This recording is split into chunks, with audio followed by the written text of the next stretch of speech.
Bienvenue à toutes et à tous dans votre émission Ensemble et c'est mieux. Je suis ravie de vous retrouver comme chaque matin sur France 3 Bretagne. Au programme aujourd'hui, on parle du Made in Région. Comprenez la fabrication ici en Bretagne. Les exemples sont nombreux et les success stories aussi. Avant d'entendre nos invités à ce sujet, partons retrouver Evan. Evan qui nous emmène ce matin à Bain de Bretagne. Salut Evan. Salut Anne Fantet et bonjour à vous à la maison.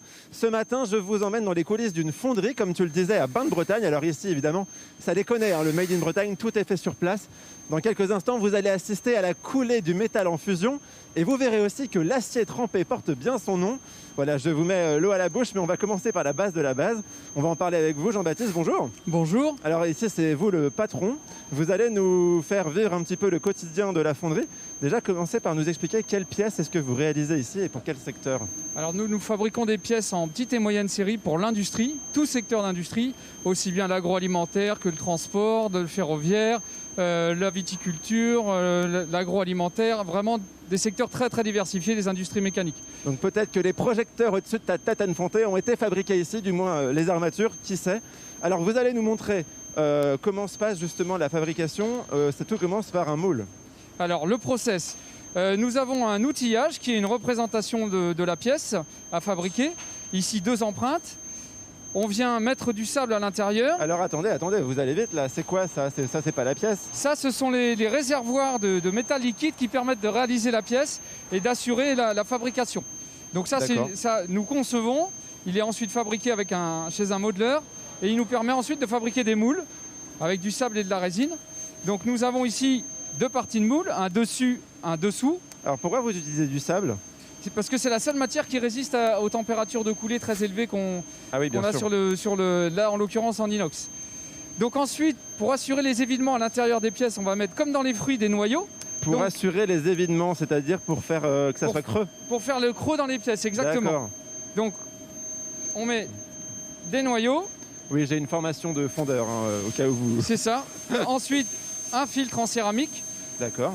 Pour assurer la filtration du métal. Et ensuite, Nicolas et Édouard vont fermer le moule pour aller à la coulée. Ah, alors on va assister à la fermeture du moule, puisque nous, on n'a qu'une main, c'est pas très pratique. J'imagine que ça pèse... C'est lourd, non? Non, ça, c'est pas très lourd, ça pèse une vingtaine de kilos. Ah oui, d'accord. Et alors, le métal va être ensuite injecté par le petit trou qu'on voit sur le dessus. Exactement. Donc, la descente de coulée va se situer ici. On va mettre un entonnoir, alors non pas un entonnoir en plastique, mais un entonnoir en sable pour assurer la coulée qu'on verra tout à l'heure. Alors, on va s'approcher un petit peu du four, donc on met nos petites lunettes de sécurité pour vous montrer le métal qu'on va injecter dans ce four. Qu'est-ce que c'est? Alors, ce qu'on utilise, donc la fonderie est au cœur du recyclage des métaux. Donc, on utilise aussi bien des chutes, par exemple de fabrication de pièces plates, les retours de fabrication. Donc il faut savoir que nous, quand on vend une pièce d'1 kilo, globalement, on va avoir coulé 3 kilos. Ah oui. Donc pour assurer la fabrication. Donc les 2 kilos restants, exactement, ils sont tronçonnés et ils sont remis dans le four. Donc on fonctionne en circuit permanent de recyclage en interne et en externe. On n'en perd pas une miette. Et puis vous voyez le four derrière moi. On va assister tout à l'heure à la coulée. C'est déjà la fin. En fait, ce four, c'est un peu comme quand on fait une quiche au poireau. Le métal va cuire pendant 3 quarts d'heure, c'est ça? À 1600 degrés. 1600 degrés. Voilà, et donc dans quelques minutes, ça tombe bien, on va pouvoir ouvrir le four. Je vais aller chercher mon équipement. Ah bah il a disparu. Ah il est là. Ah voilà, regarde. Anne Fantet, ça y est. Je suis prêt pour la suite de l'émission. C'est magnifique Evan, allez à tout à l'heure. Je vous le disais, on met à l'honneur ce matin nos produits régionaux. La tendance se confirme, nous sommes de plus en plus nombreux à privilégier l'ancrage breton pour nos achats, comme vous allez le voir en chiffres et en images. Sympa ton pull. Et j'adore ton collier. Made in Région, mon cher. Le Made in Région, c'est-à-dire la fabrication locale, a de plus en plus la cote auprès des consommateurs. Et la crise sanitaire n'a fait qu'amplifier une tendance en augmentation depuis plusieurs années. Aujourd'hui, 78% des Français se déclarent favorables à une consommation de produits 100% locaux. En pratique, 75% des Français achètent maintenant des produits locaux au moins une fois par mois et 44% au moins une fois par semaine, ce qui représente une hausse de 14% par rapport à 2019. Et les Français sont majoritairement prêts à payer plus cher ces produits régionaux pour soutenir l'économie locale et la création d'emplois. Des produits qui sont perçus comme de meilleure qualité et qui correspondent davantage aux valeurs des consommateurs. Les régions elles-mêmes l'ont bien compris et ont créé avec succès des labels régionaux qui ne concernent pas que l'alimentaire ou le tourisme, mais aussi d'autres domaines comme la décoration ou la mode. Made in Région, le bon sens près de chez vous. Et on poursuit la discussion avec Jean-Guy Le Floch, qu'on ne présente plus. Bonjour Jean-Guy Le Floch, vous êtes le PDG d'Armor Luxe, connu pour ses célèbres marinières. Aurélie Basse, vous êtes responsable du pôle pour la marque Bretagne. Et Claire Legrand, vous êtes responsable commercial de Abyss Ingrédients, qui fabrique des ingrédients santé issus de bioressources marines. J'ai pas dit bêtises. Vous n'avez pas dit bêtises. Et tout à l'heure, Elie Oldman, vous êtes illustratrice. On reviendra sur une cause qui vous tient à cœur. Vous sensibilisez les jeunes à l'environnement par le dessin. Bonjour à toutes et à tous. Alors, Jean-Guy Le Floch, on vient de le voir, acheter local est devenu tendance. Comment vous voyez aujourd'hui cet effet de mode avec une marque si régionale depuis plus de 70 ans ? Écoutez, on ressent effectivement depuis cette crise sanitaire, on ressent un regain absolu d'achats locaux, et on sent que le consommateur a vraiment besoin de retrouver à travers les produits ses racines. Et paradoxalement, on a fait une belle année 2020 avec des achats extrêmement importants pendant l'été et en fin d'année. Dès la fin des confinements, donc la tendance s'est durablement inscrite désormais dans l'esprit des consommateurs. Et quand on remonte 70 ans en arrière, j'imagine que le Made in Région, c'était un pari un peu fou, non ? Une stratégie peu commune, en fait. Il y a 70 ans, c'est mon prédécesseur, qui était d'ailleurs suisse, qui est venu s'installer ici en Bretagne parce qu'il trouvait que c'était une belle région où les gens travaillaient bien, où les gens étaient fidèles. Donc c'est pour ça qu'il est venu ici en 1938.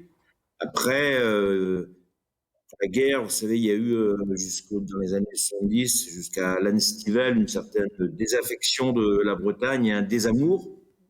Et là, depuis les années 80, la cote de la Bretagne a globalement remonté. Et voilà, cette crise malheureusement terrible a fait encore plus pour la Bretagne, parce qu'on a été un petit peu épargné, et on a beaucoup de gens qui reviennent nous voir encore plus qu'avant et qui aiment nos produits. En effet, le Made in Bretagne cartonne et ça monte en puissance. Ça fonctionne tellement bien qu'aujourd'hui, il existe une marque déposée. Alors, elle ne date pas d'aujourd'hui, elle a quelques années. Comment est née cette marque Bretagne ? Alors, il y en a plusieurs des marques de territoire, mais l'histoire de la marque Bretagne, c'est avant tout un constat en 2008 qu'il y avait besoin de communiquer sur finalement des territoires de Bretagne. Aujourd'hui, on voit qu'il y a beaucoup de concurrence à l'échelle nationale et mondiale, donc c'est important de pouvoir se faire une place dans cet univers-là et de montrer en fait le savoir-faire. Ce qu'on constate, c'est qu'il y a souvent un écart entre l'image perçue à l'extérieur de ce qu'on connaît de la Bretagne et la réalité. Donc la marque Bretagne, elle a été vraiment créée pour améliorer l'attractivité du territoire et de l'ensemble des acteurs. Et elle représente quoi cette marque Bretagne ? Elle veut dire quoi cette marque Bretagne ? Alors la marque Bretagne, c'est beaucoup de choses. C'est à la fois une bannière. Cette marque, elle a été créée à l'époque par Jean-Yves Le Drian, qui a été visionnaire. Et c'est la première marque de territoire. Et c'est je pense, une identité, une fierté, des valeurs qui sont très fortes. Dès le départ, elle a été construite sur un socle de valeurs. Et aujourd'hui, alors le Covid le renforce encore plus, mais tout ce qui est développement durable, RSE est fondamental. Et donc cette marque, elle montre tout ça. C'est pas juste un logo, elle montre des valeurs et puis le savoir-faire des entreprises du territoire. Et combien d'entités, de structures sous cette bannière marque Bretagne ? Alors aujourd'hui, c'est 875 partenaires. Et donc pour faire fonctionner une marque de territoire, il y a un préalable. responsable interne qui est de mobiliser. Donc à la fois, on mobilise un ensemble d'acteurs qui, avec nous, ont envie de montrer comme le territoire est formidable et avec cette finalité externe qui est de montrer à l'extérieur tout le savoir-faire du territoire. Alors, il y a les marques historiques, Petit Bateau, Enaf, Armor Luxe, mais le Made in Région, ce n'est pas que du terroir, c'est aussi un secteur où l'innovation a toute sa place. C'est un peu votre devise à Abyss Ingrédients ? Oui, alors nous on existe depuis 2004, donc on est beaucoup plus récent que Armor Luxe, mais effectivement on est dans le secteur de la biotech, l'innovation, la R&D. On investit énormément dans la R&D depuis 2 ans maintenant, et c'est aussi grâce au réseau breton. Il y en a beaucoup qui font. Il y a beaucoup de réseaux bretons pour l'innovation. Il y a la filière mer qui peut être représentée par le pôle mer Bretagne Atlantique. Maintenant, on a aussi rattaché le côté atlantique. En fait, ce que vous dites, c'est que votre entreprise, elle s'appuie sur un collectif. Parce qu'au départ, c'était la rencontre de 2 mondes, celui des pêcheurs et celui de la santé et de la recherche-développement, disons. Ouais, de la biotech, vraiment.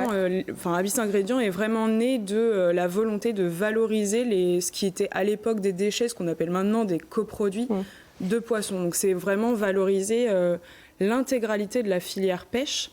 C'est-à-dire qu'on peut réutiliser les arêtes, les écailles, les têtes de poisson. Il y a plein de bonnes choses pour notre santé dedans. Je ne sais pas pour vos grands-parents, les miens me disaient souvent, et mes parents aussi, de manger du poisson parce que tout est bon dans le poisson. Et du coup, ce poisson aujourd'hui devient du complément alimentaire, c'est ça, si on comprend bien. Ouais, alors nous, on fabrique les ingrédients, mais effectivement pour les compléments alimentaires, ouais. Jean-Guy Le Floch, quand vous voyez l'histoire d'Abyss Ingrédients, comment on fait pour rester à la page chez Armor Luxe et de ne pas tomber dans une image un peu vieillotte, parce que 70 ans, il faut les tenir, Ouais, c'est vrai que le temps passe vite.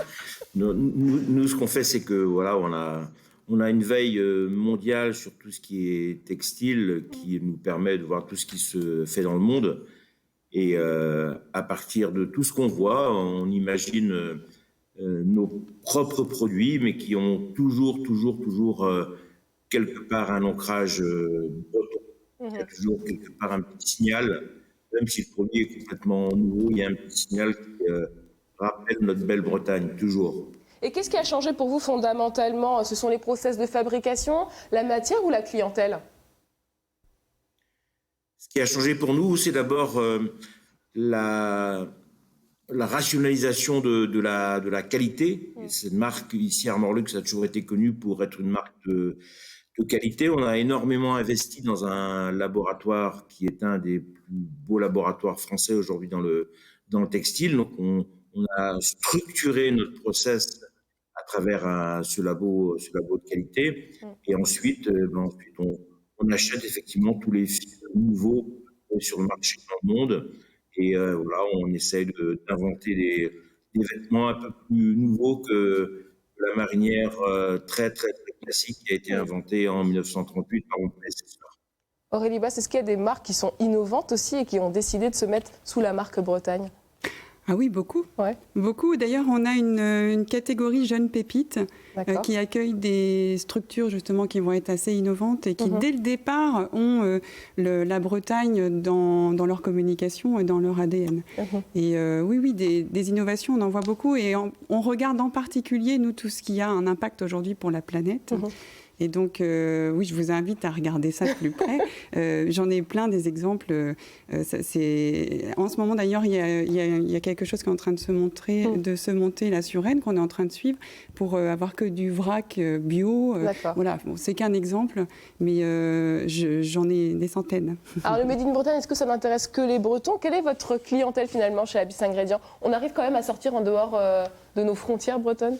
Oui. Nous, on est présent donc en Bretagne, mais en France, sur le territoire national. Et ensuite, on fait aussi un tiers de notre chiffre d'affaires donc en Europe et un autre tiers hors Europe, donc vraiment sur du grand export. Donc on est présent effectivement partout. Et la Bretagne reste sexy à l'étranger ? Alors dans certains pays, oui, ils ont cette vision de la Bretagne. Enfin, ils connaissent la Bretagne. Astérix et Obélix ont beaucoup aidé à ça. On va pas se mentir, mais Alors, ça ne va pas être partout dans le monde entier, mais dans certains pays comme l'Italie ou l'Espagne, effectivement, ils savent où est la Bretagne et ce que représente la Bretagne. Ouais. Jean-Guy Le Floch, l'étranger, pour vous, c'est un vrai marché pour Armor Luxe? Oui, on fait à peu près 10% à l'export. Et paradoxalement, le pays qui nous aime le plus, il est très très loin, c'est le Japon. Ah oui. Alors, je ne sais pas pourquoi. Ouais, je sais pas pourquoi, mais les Japonais sont complètement dingues de Bretagne. Et c'est vrai que quand on visite Kyoto, on a un étrange sentiment. On a l'impression d'être devant la cathédrale à Quimper. C'est des âmes qui sont comparables. Mais les premiers supporters, ça reste quand même les Bretons. Ah ouais, c'est sûr qu'on vend beaucoup en Bretagne, surtout quand il y a beaucoup de touristes. Ouais. D'accord. Très aimé ici. Justement, Aurélie Bas, c'est important de rester ouvert malgré notre chauvinisme breton. Ah oui, c'est essentiel. Mais d'ailleurs, les Bretons sont ouverts par nature. Ils sont ouverts, ils sont conquérants. D'ailleurs, dans les valeurs de la marque Bretagne, il y en a 4. L'engagement, le sens du collectif, l'ouverture et l'imagination. Et finalement, les 2 premières sont assez connues du territoire breton. La solidarité, la coopération, c'est des valeurs qui sont très fortes. Mais ce qu'on connaît moins, justement, c'est cette ouverture et cette force d'innovation, qui pour autant sont vraiment très très fortes. Mais des Bretons, il y en a partout dans le monde. Et qu'est-ce que vous dites les partenaires qui choisissent de porter la marque Bretagne? Quels bénéfices en tirent-elles? Alors, il y a autant de bénéfices que de partenaires, parce qu'entre une toute petite structure qui se lance ou un partenaire comme Armor Luxe, c'est complètement différent.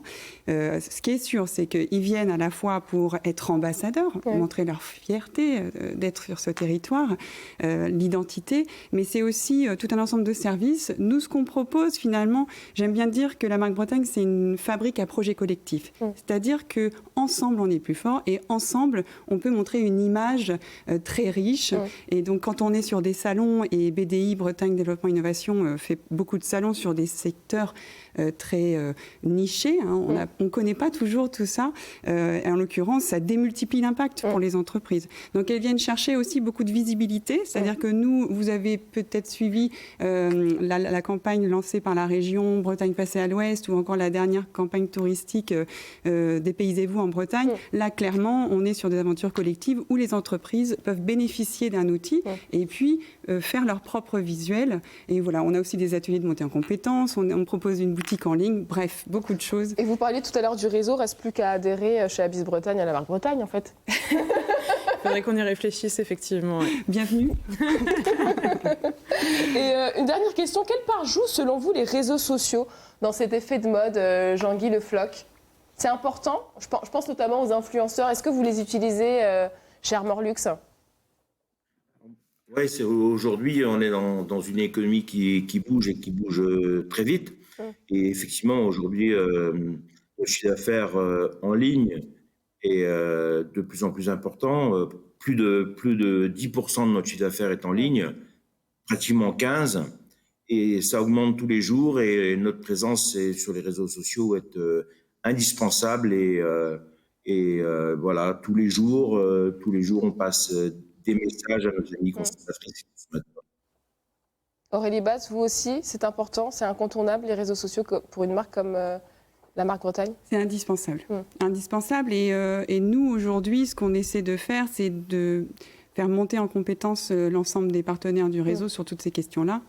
Justement parce que aujourd'hui, surtout dans une période où finalement il y a le Covid qui vient en rajouter un peu par-dessus, c'est essentiel d'être sur les réseaux sociaux, de pouvoir faire de la vente en ligne, de valoriser son image, de garder une image moderne, jeune, etc. Et donc les réseaux sociaux, aujourd'hui, on est complètement dedans. Et c'est facile de communiquer sur les compléments alimentaires sur les réseaux sociaux, Claire Legrand? Il nous reste quelques secondes. Nous, on est vraiment sur du B2B, donc on communique effectivement énormément sur LinkedIn, par exemple, mais sur les autres réseaux sociaux, Instagram, Facebook, on n'y est pas. Mais effectivement, la digitalisation avec le Covid a été nécessaire en 2020, exactement.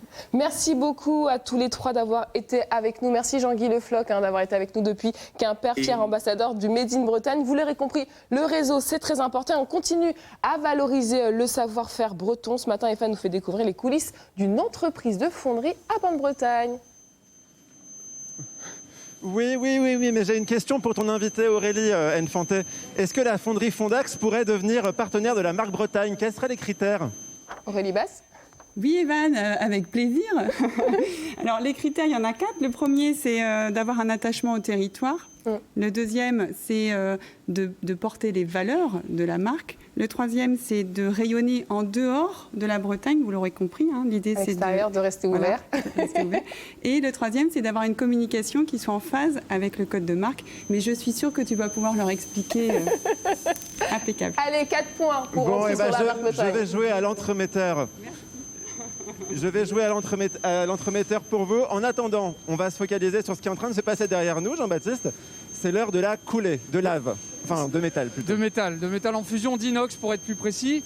Effectivement, donc nous avons un four à induction. Il y a 140 kg de métal liquide à l'intérieur. Ça marche comment? Comme à la maison avec les plaques à induction, sauf qu'il y a un peu plus de kilowatts. Oui, moi ça carbonise pas comme ça. Hein, non, pas tout à fait. Là, il y a un peu plus d'énergie. Donc là, Gaëtan est en train de prendre la température pour atteindre la bonne température de coulée, hein, comme une recette de cuisine. Et donc à l'intérieur, on a le métal liquide qu'on va transférer dans un contenant intermédiaire qui va nous permettre de couler dans les moules. Alors comment est-ce qu'on apprend ce métier? Il y a encore des formations pour devenir fondeur? Alors il reste quelques formations en France, plus beaucoup, plus dans notre région malheureusement. Donc aujourd'hui, nous on cherche des gens motivés qui veulent travailler, qui ont un bon savoir-être et qui ont l'humilité d'apprendre. Et on leur apprend de A à Z le métier. Bon, l'avantage, c'est quand on est ici, à ce poste-là, on a toujours chaud. Exactement. Donc là, expliquez-nous, c'est le réservoir va se retourner pour renverser le métal. Exactement, on bascule le four dans le contenant intermédiaire qui ressemble à un broc, si vous voulez. On vient mettre quelques poudres de perlimpinpin à l'intérieur. Donc vous voyez ces étincelles. D'accord. Et ça, on risque pas de se brûler avec ça?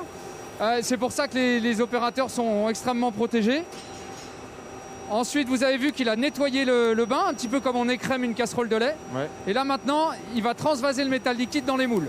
Alors, c'est le moment où on s'éloigne un petit peu et on assiste à... Ah oui, c'est dingue. On se croirait un peu à Disneyland. Combien de temps est-ce que ça va mettre à refroidir après? Ça met quelques minutes à solidifier. C'est assez rapide. Et puis, il ne faut pas renverser, quoi. Voilà, on évite d'en mettre à côté. Bon, on va continuer à suivre un petit peu le processus de fabrication. On va passer là, c'est un peu serré. Hop, comme ça vous voyez Hervé et Fabrice derrière la caméra. Et on va vous montrer le rendu, c'est la magie de la télé. Ça y est, notre pièce est quasiment finie. Ça y est. Nous avons ce qu'on appelle une grappe. Donc là, on a vu les moules tout à l'heure. Donc on a coulé, donc vous voyez l'entonnoir, hein, on a coulé 2 pièces. Oui. Exactement, qui sont ces pièces-là, qui sont des arcades en fait qui vont aller sur un métallier pour faire des vannes cryogéniques. Et donc là, vous allez devoir quand même enlever le reliquat de toutes ces parties-là. Ces parties-là, il n'y en a plus besoin, quoi. Exactement, c'est ce qu'on disait tout à l'heure. Il y a pas mal d'artifices qui permettent de fabriquer une pièce de fonderie, donc des réservoirs de métal liquide dans laquelle la pièce va venir se nourrir pendant sa solidification. Et tout ça, évidemment, le client n'en a pas besoin. Donc nous, on va venir tronçonner, émeler tous les petits défauts qui sont inhérents à la fabrication. Et bien justement, c'est la suite de notre aventure dans cette fonderie Fondax à Bain-de-Bretagne. J'enlève mes lunettes parce que je ne vois plus rien. Ça se passe dans l'atelier d'à côté. Et vous allez voir d'ailleurs comment on fait de l'acier trempé. Vous verrez que ça porte bien son nom. On se donne rendez-vous dans 10 minutes à peu près, c'est ça? Tout à fait. Allez, à tout à l'heure. À tout à l'heure, Evan. On passe maintenant à notre volet emploi. Ce matin, on vous présente le métier d'opérateur de production. Dans le secteur, les recrutements sont courants tout au long de l'année. Fetala nous présente ses missions au quotidien. Regardez.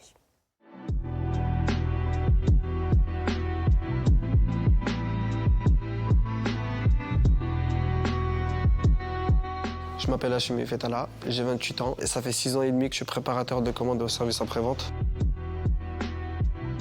J'ai commencé ici en intérim et au début on m'avait appelé pour 1 semaine et après on m'a appelé pour 1 mois. Au fur et à mesure, on faisait des contrats d'1 mois, jusqu'à mes 15 mois. Mes 15 mois m'ont fait changer de poste. Au début, j'emballais des portes et franchement, j'ai commencé au plus bas. Et dès 18 mois, le fait que ça va, pour eux, j'étais compétent, donc on m'a fait signer un CDI.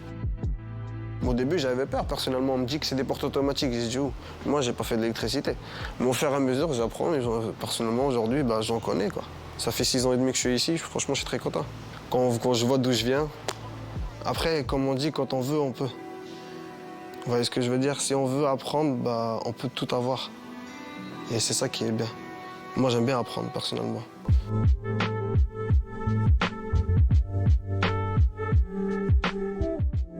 Le matin, dès qu'on arrive, on va directement voir nos collègues qui travaillent dans les bureaux. Et c'est eux qui sont chargés de nous donner les feuilles de départ. Ça, je te les laisse. Ouais. Ça, je les récupère après.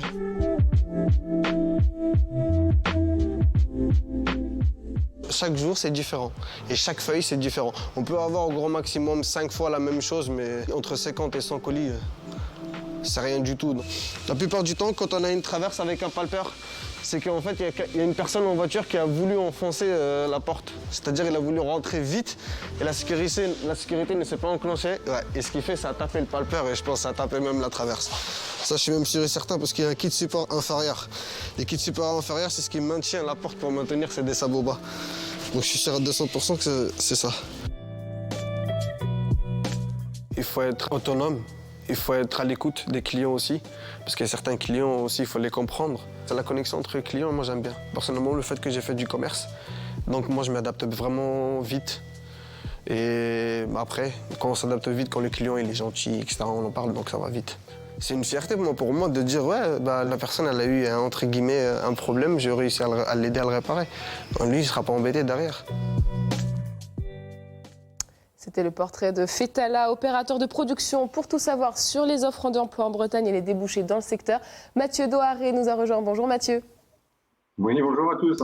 Alors vous êtes conseiller Pôle emploi à Quimper. L'opérateur de production a une palette très large de missions qui lui sont confiées. Effectivement, en fait, c'est très large puisque le métier, en fait, il est présent dans beaucoup d'entreprises, entreprises qui sont aussi bien dans des secteurs alimentaires, agroalimentaires. On l'a vu tout à l'heure aussi sur la fonderie Fondax. Également, il y a des opérateurs de production. Donc, les activités, les missions, elles sont variées et adaptées à l'entreprise dans laquelle on est. Et quelles sont les formations qui existent pour exercer le métier, Mathieu? Alors, les formations... il n'y a pas de formation spécifique. En fait, c'est surtout l'expérience et la motivation du candidat qui va primer. On vient de voir dans la vidéo, quand on veut, on peut.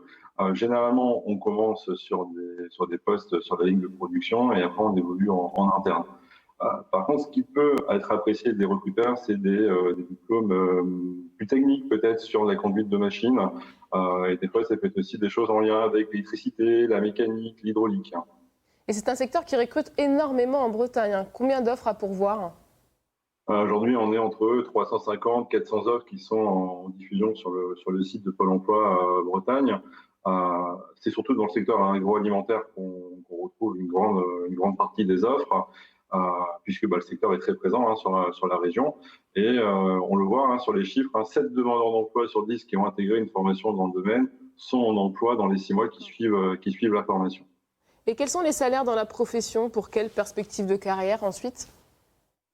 Alors les salaires, on est sur le SMIC pour ceux qui sont sur des postes d'opérateurs de production. À ça peut s'ajouter des compléments comme par exemple des primes au rendement, des primes repas, des primes paniers, et puis des évolutions de carrière, on va pouvoir évoluer sur des postes de conducteur de ligne, de chef d'équipe, et tout ça par le biais de formation en général en interne des entreprises. Merci beaucoup Mathieu pour toutes ces précisions, à bientôt. Merci, bonne journée à vous. Merci. Vous le savez, chaque jour on vous donne des idées pour vous engager pour une cause ou pour votre territoire. Voici notre idée du jour.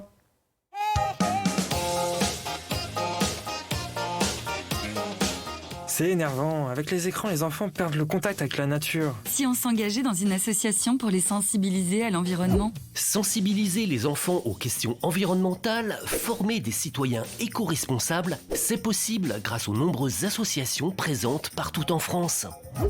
Encadré par un responsable pédagogique, vous pourrez intervenir dans des locaux d'associations, des classes ou des centres de loisirs. Ateliers de réduction des déchets, réalisation de gîtes à insectes, de refuges pour oiseaux ou d'abris pour les hérissons, le choix est large et l'échange toujours ludique et fructueux. Amandine s'est engagée dans l'association Naturama et c'est un vrai plaisir. J'aime donner aux enfants, j'aime leur transmettre des émotions et des sensations. Et les ateliers qu'on fait avec Naturama, notamment avec les fermes itinérantes, c'est vraiment du concret. On parle du vivant, des émotions, de la nature qui nous entoure.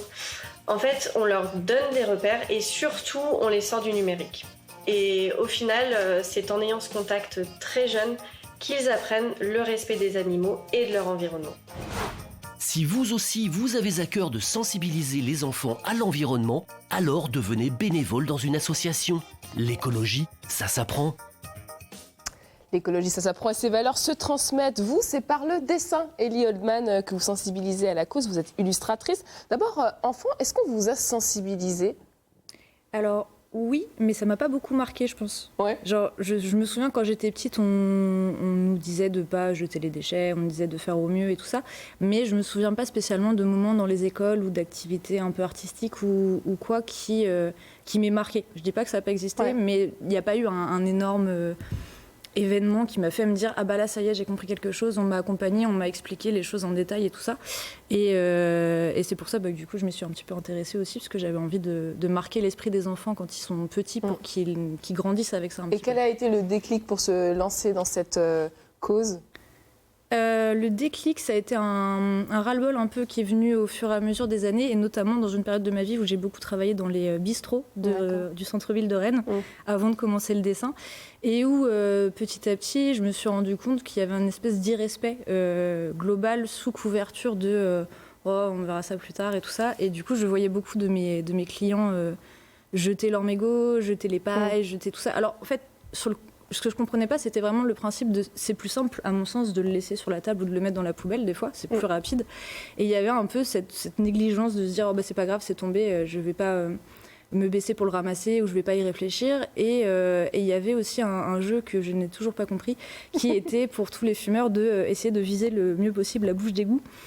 Et je sais que j'ai eu beaucoup de débats avec des clients en disant après c'est vrai peut-être que tu t'ennuies, je sais pas, mais à 40 ans par exemple c'est quelque chose que... Oui, puis c'est l'idée aussi que ça disparaît en le jetant. Ouais, mais c'est rigolo de viser et tout ça, mais il y a plein de jeux sur les smartphones. Et vous, il y a autre chose à faire. Et vous, c'est par le dessin en fait que vous avez voulu amener votre touche, en tout cas votre sensibilité sur cette question? Ouais, c'est quelque chose qui arrivait un peu par hasard. Au départ, je voulais vraiment faire quelque chose par rapport à ça. Et du coup, avec des amis, on passait pas mal de temps le dimanche à aller sur les promenades de Rennes, à ramasser les déchets, les mégots et tout ça.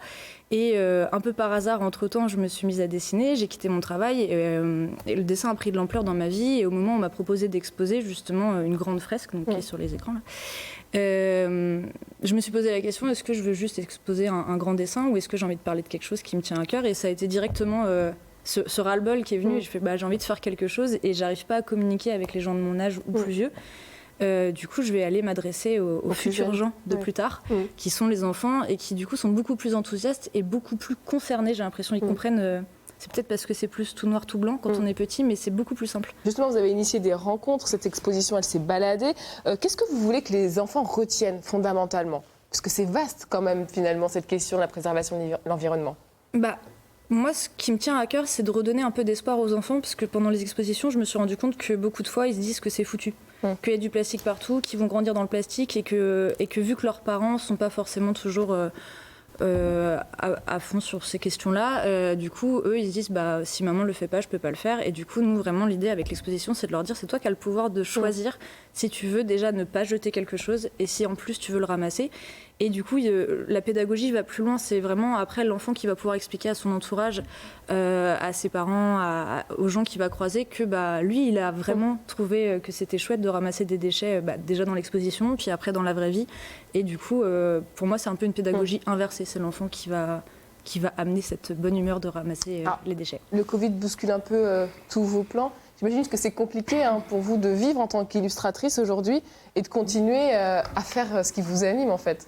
Ce qui est compliqué, c'est qu'une partie de mon exposition repose sur le fait qu'elle soit vue par le public. Et donc, du coup, cette année, ça a été annulé. Je crois qu'il n'y a pas d'autre mot. Mais du coup, on ne perd pas l'espoir de le faire. Là, on continue à programmer ou du moins essayer de maintenir ou reporter ce qui avait été programmé en 2020. Après, il y a eu, grâce à l'Institut français, on a réussi à aller dans plusieurs pays autour du monde. Donc, du coup, l'exposition a pu avoir lieu et on a des médiateurs qu'on a formés. On a développé le côté en ligne, on a fait des ateliers en ligne, on a fait des plaquettes, on a fait plein de choses pour compenser le Covid, quoi. On continue malgré tout. On a une petite réserve sur dire aux enfants de ramasser les déchets quand ils les croisent, mais pas les masques. Enfin, c'est plus compliqué, il y a cette question le Covid. Surtout au départ, on ne savait pas comment ça se transmettait trop. Mais on essaye quand même de plutôt axer sur ne pas jeter, du coup. Et on peut suivre en tout cas toutes vos aventures sur Instagram. Je vous laisse donner le nom du compte. Sur le compte The Infinite Drawing, qui est le dessin sans fin en anglais, du coup.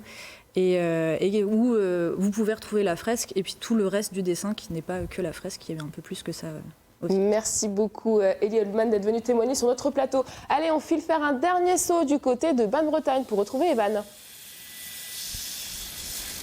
En tout cas, j'espère, Anne Fantet, que cette émission va susciter des vocations parce que fondeur, c'est vraiment un beau métier. Moi, je découvre plein de choses depuis ce matin. Alors, Jean-Baptiste, expliquez-nous ce que votre collègue est en train de faire derrière nous. Alors Léo est en train d'enlever les petits défauts qui sont générés par le process et pour obtenir une pièce avec un aspect très propre pour le client et de supprimer, donc voilà ce que ça donne. Comme ici. On voit les traces de meulage pour venir supprimer ce qu'on appelle des bavures. Ah oui, d'accord, comme ça la pièce est nickel. Alors on va s'éloigner un peu parce que ça nous casse les oreilles. C'est un peu bruyant. Vous avez un projet ici de développer une fonderie. On va laisser Fabrice. Hop, excusez-moi. On y va. De développer une fonderie plus respectueuse de l'environnement, des hommes, de la planète. Expliquez-nous. Oui, donc on s'est lancé depuis plus d'1 an dans le projet Objectif Lune, Lune pour l'usine nouvelle, sur un mode d'efficience économique, environnementale et sociétale, en mode économie de la fonctionnalité, de la coopération.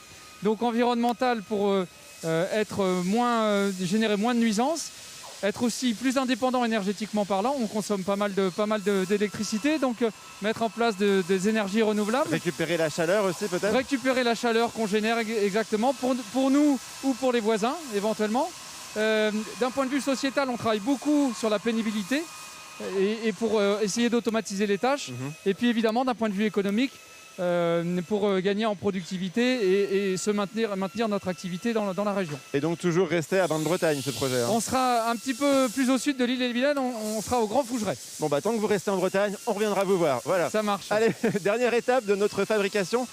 Maintenant c'est l'acier trempé. Vous allez voir, on va ouvrir la porte de ce four. Alors pour ça, il y a quelques petites questions de sécurité. Donc Fabrice à la caméra s'éloigne, nous on se met là et on ouvre la porte. Alors effectivement, en fin de process, on vient faire ce qu'on appelle un traitement de trempe. Donc on vient monter les pièces à 1000 degrés. Ah oui, donc oula, vous voyez. Donc un four de boulanger mais un peu plus chaud. On va éviter de faire brûler les brioches et ensuite, donc on vient, une fois que les pièces sont à 1000 degrés, on vient les tremper dans l'eau froide pour améliorer leurs caractéristiques. Donc il est ici ce bain d'eau froide. Ah bah c'est bon, ça m'a réchauffé toute la face avant, j'adore. C'est ça, exactement. Alors vous travaillez pas que pour des pièces pour l'industrie, vous travaillez aussi pour des designers, expliquez-nous. Alors effectivement, nous faisons partie de l'association Libre Arbitre qui a pour but de promouvoir les métiers d'art en Bretagne et les savoir-faire.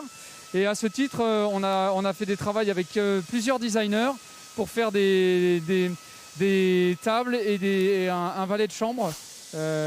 Effectivement, qui nous sortent un peu de notre zone de confort. On est sur des pièces qu'on n'a pas l'habitude de faire et on apprend beaucoup dans ce cadre-là. Bon, très rapidement, qu'est-ce qui vous plaît le plus dans ce métier ? Alors on a la fierté, en tant que fondeur, on a la fierté de fabriquer et d'avoir un produit et de pouvoir nous identifier à un produit. Et ça, c'est vraiment une fierté de l'ensemble de la profession. C'est de fabriquer des choses qui sont utiles et qui après servent à d'autres usages. Bon bah, merci beaucoup pour cette belle visite, Jean-Baptiste. C'était un plaisir de découvrir l'envers du décor de votre fonderie. Anne Fantet, je te dis à demain pour une nouvelle découverte. Cette fois-ci, on ira chez une horticultrice du côté de Plougoumelaine, entre Vannes et Auray. À demain. Rendez-vous est pris. Merci beaucoup, Evan. Merci à tous nos invités d'avoir été avec nous ce matin. Au programme d'Ensemble c'est mieux, demain, on parlera du désamour des Français pour la matière des mathématiques. Le niveau baisse inexorablement dans l'Hexagone. On tentera de comprendre pourquoi. À suivre dans un instant, votre journal régional. Je vous souhaite une très belle journée sur France 3.